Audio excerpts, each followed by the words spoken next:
Welcome to Rewatch and Rank. On this channel, we rewatch older TV shows, provide a summary and opinion on the episode before ranking each of the episodes against each other. Today's episode is Hannibal Season 1, Episode 11, Roti. The episode in a nutshell is just a brief reminder of what happens within this episode. Abel is on his way to court as he is suing Dr. Frederick Chilton for messing up his mind, screwing with his identity so he didn't know who he was and making him believe he was the Chesapeake Ripper, which led to the nurse's death. In transport to the court, he kills his escorts and makes his escape. Once he has escaped, he starts going after the psychiatrists who he believes messed with his mind while he was in the facility for the criminally insane. Along the way, he picks up Freddie Lowndes, who had written the article when he had killed the nurse and whom he knows the Ripper follows. And she writes an article on his first murder, and then he kidnaps Dr. Chilton and takes him to the observatory where he has Freddie basically manually give Frederick oxygen while he operates on him while he's alive. He's then kidnapped by Will and taken to Hannibal, where Hannibal sends him after Alana, and then Will is sent after him, who is at Alana's, and he ends up shooting Gideon.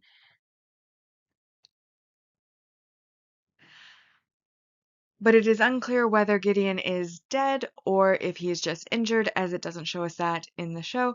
Meanwhile, while all of this is going on, Will's illness has gotten worse, and he has started to actively hallucinate. He's running a temperature, he's having mild seizures, which don't concern Hannibal, and Hannibal is using the seizures and his illness to manipulate his mind. For example, when Will kidnaps Gideon, he brings him to Hannibal, and Hannibal basically lies to him and says no one is there because Will thinks it's Garrett Jacob Hobbs who is dead, even though it is actually Gideon. And then, of course, Hannibal is the one who manipulates Will into chasing after Gideon. Luckily, though, once Will has shot Gideon, he did so in front of Alana's house, and he was able to be sent to the hospital, where it is found that he has an infection, though, according to Jack in this episode, it is not yet identified as the encephalitis that we as the audience know he has. But he is going to hopefully be able to get the help that he needs with regards to his illness, and then that is kind of where we leave off on the episode. The true ending is, of course, Hannibal speaking with Bedelia about Will and how he sees Will as an opportunity for friendship.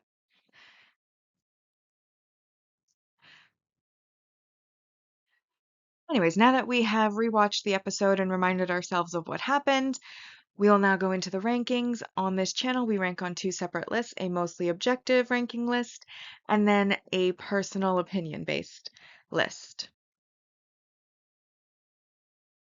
Alright, so on the mostly objective ranking values, I have highlighted those I felt applied to this episode.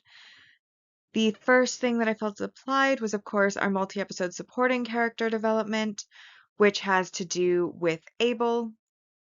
At the start of the episode, we find out that he is suing Frederick Chilton for making him believe that he was the Ripper and psychically driving him to murder the nurse at the psychiatric facility. And then, obviously, we have the development of him escaping during the transport. We then have him going on a bit of a revenge kick against all of the psychiatrists that have messed with his mind. We have him performing awake surgery on Dr. Chilton. And then we have him again being kidnapped by Will, sent after Alana by Hannibal once Will brings him to him, finding out that Hannibal is the Ripper. And then, of course, he gets shot by Will. So a lot of development for this character throughout this episode. We then also have, and sorry, that was worth 2 points. And then we also have, of course, our multi-season, no, next we'll do our impactful, memorable, moment line, etc., which of course is the fact that he performed awake surgery on Chilton, leaving him holding his stomach organs outside of his body when Jack and the other FBI agents arrive.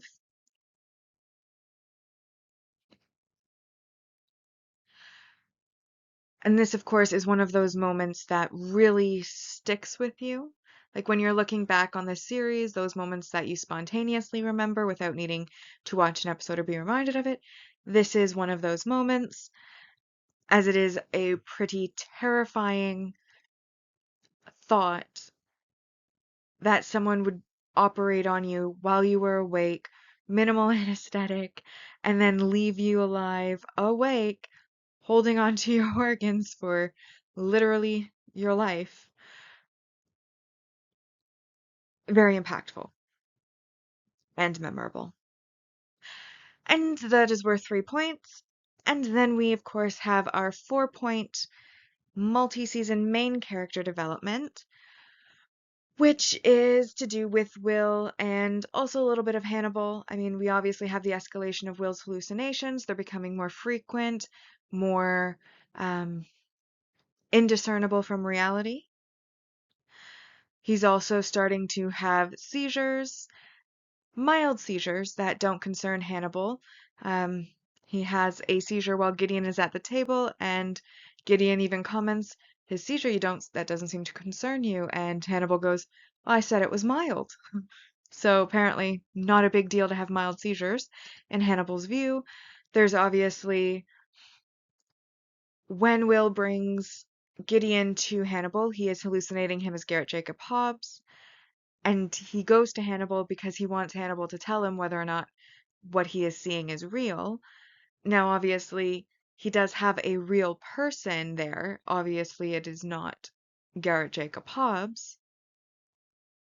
However, Hannibal decides to lie to Will entirely and tell him that there is absolutely no one there. When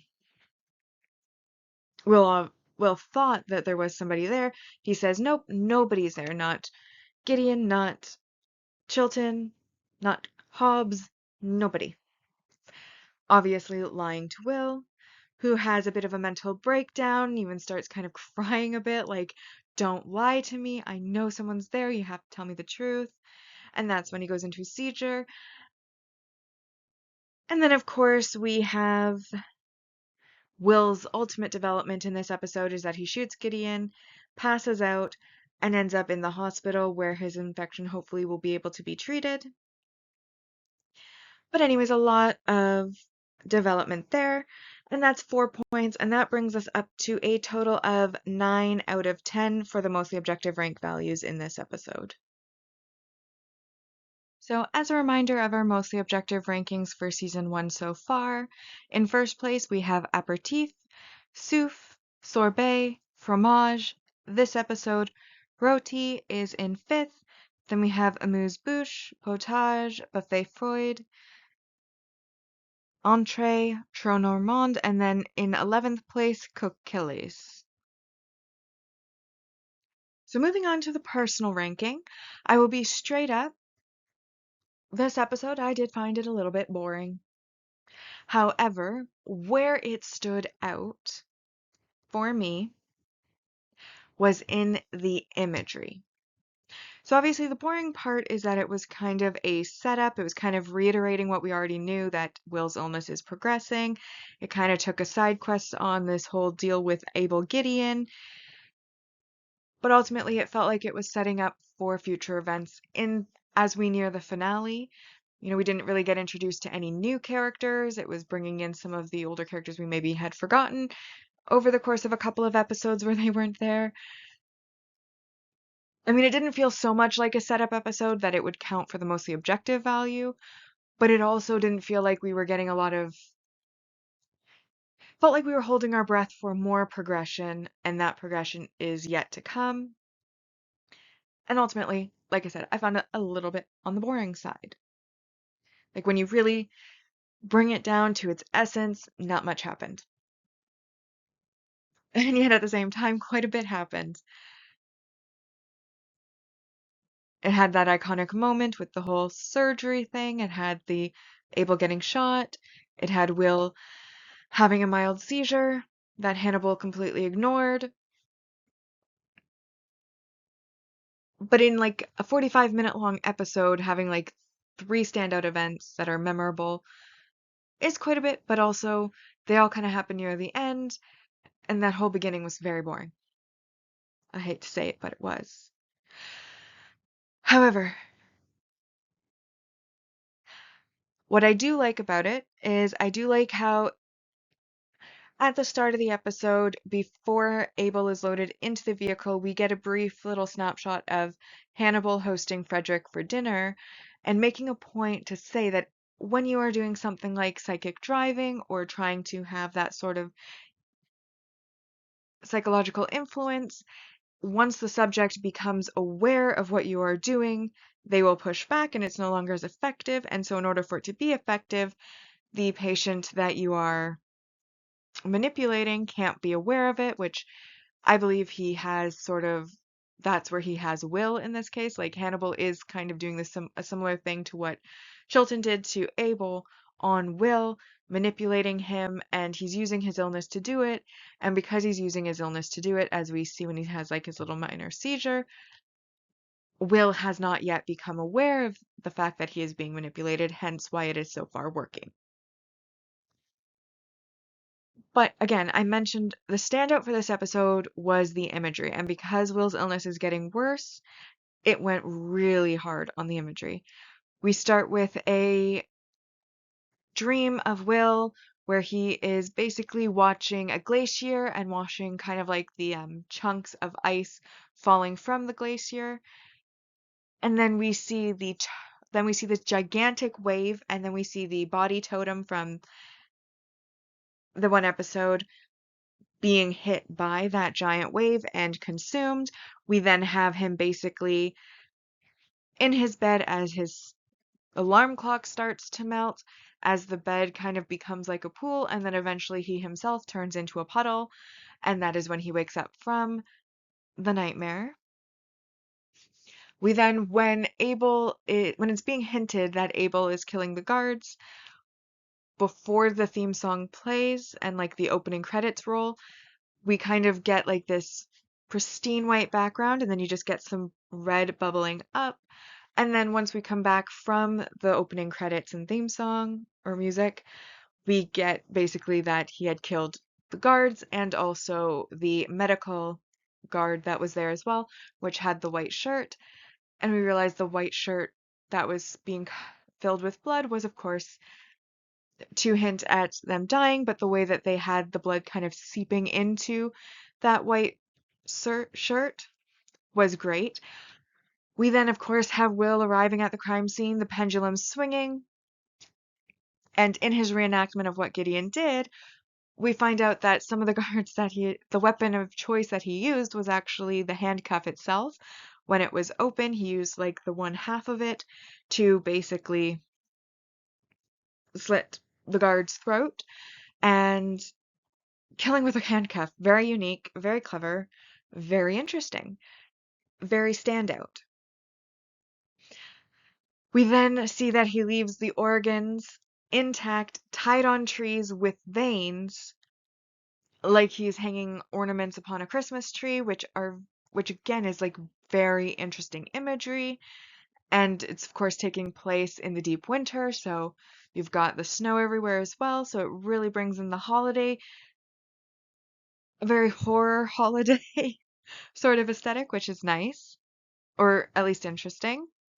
We then have Jack kind of giving a presentation on Abel to a room full of other agents on what to be on the lookout for.